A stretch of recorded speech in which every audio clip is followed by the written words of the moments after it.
During this project, I remember being filled with the excitement shared by all young architects working on their first commissions.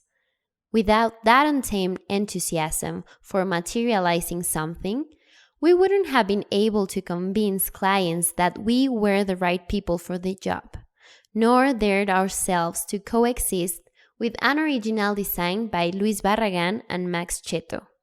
Our new clients, for whom we had just drawn up a budget for a house in San Angel, had just told us that they had bought an original building designed by Luis Barragan. They had worked with their regular developer on a provisional blueprint, approved with any scrutiny by the National Institute of Fine Arts. And although that project was already on the table, the building's new owners wanted to have a preliminary view of some details, so they originally asked us to develop some kitchen plans.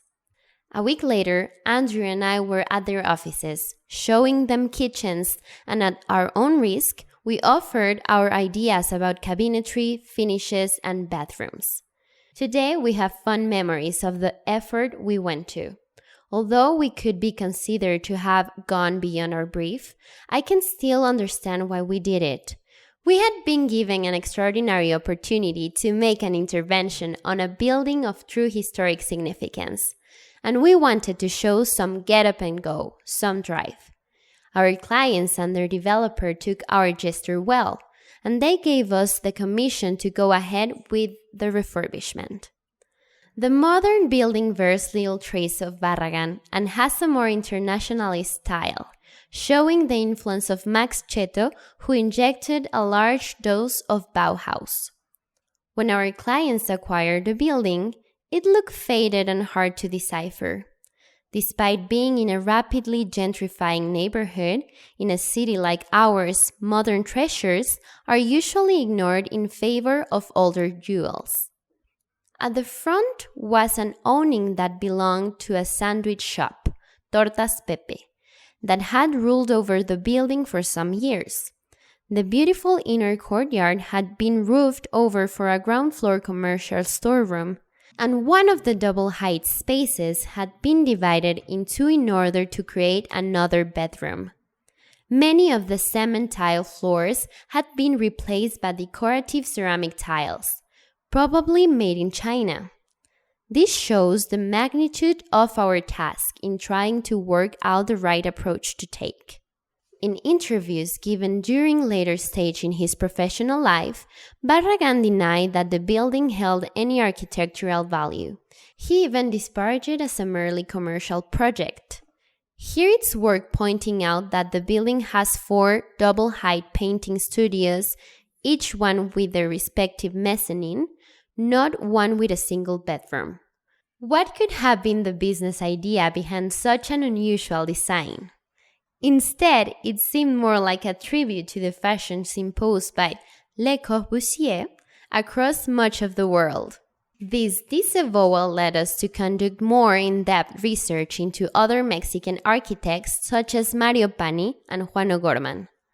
Apart from belonging to the same era, they evidently had a similar workforce that tackled modern ideas in a comparable way. The ironwork framing was made using the same elements as those found in Frida Kahlo and Diego Rivera's house and studio, similar to modern wooden door frames but rounded like in old people's homes, and the cement tiles, a technique inherited from the Catalans that defined an entire period of modern Mexico. When considering such handcrafted details, I cannot help imagining poor Max Cheto, with his German training in mass-produced objects, faced with Mexico's cheap and fascinating artisanal shapes and customs, and I'm sure he must have been amazed, as well as a little frustrated. Our clients understood the building's historic importance, and they were also clear about the kind of investment required in order to maintain it, so they wouldn't simply throw it in the towel by selling it on. It's now been turned into an Airbnb property, which required a couple of adaptations. That led us to 2 questions that we wrestled with throughout the project. As creatives, How can we coexist with the completed work by someone of such stature in modern architecture? How can we allow ourselves to design new solutions, praising while at the same time changing another's creation? For us, working in an architecture studio, we weren't frustrated by the answers. We liked imagining new details in the building that, perhaps, Barragan himself might have applied at a later stage in his career. Also, we decided that we could allow ourselves to lengthen the sequence of surprising spaces by increasing the number of doors, and in some cases, proposing that some of these could work as partitions when open.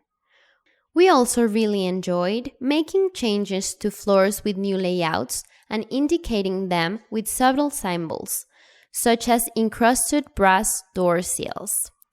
We thought that by making them as subtle as possible, and if the flooring belonged to a different period, this would undoubtedly enhance the spirit of the building. Soon after completing these obsessive and ineffable details, I remember overcrowded site visits with the developer, supervising architect, carpenter, ironsmiths, Andrew, myself, and a guest architect, a Barragan expert naturally. Everyone was hyper-aware of the relevance of these details, everyone driven by a passion for reconstructing the building in a different way. Today, I think that part of the magic surrounding this renovation is that, by becoming obsessed about coexisting with the project, we managed to achieve an elegant and imperceptible intervention on an original building by Luis Barragan and Max Cheto.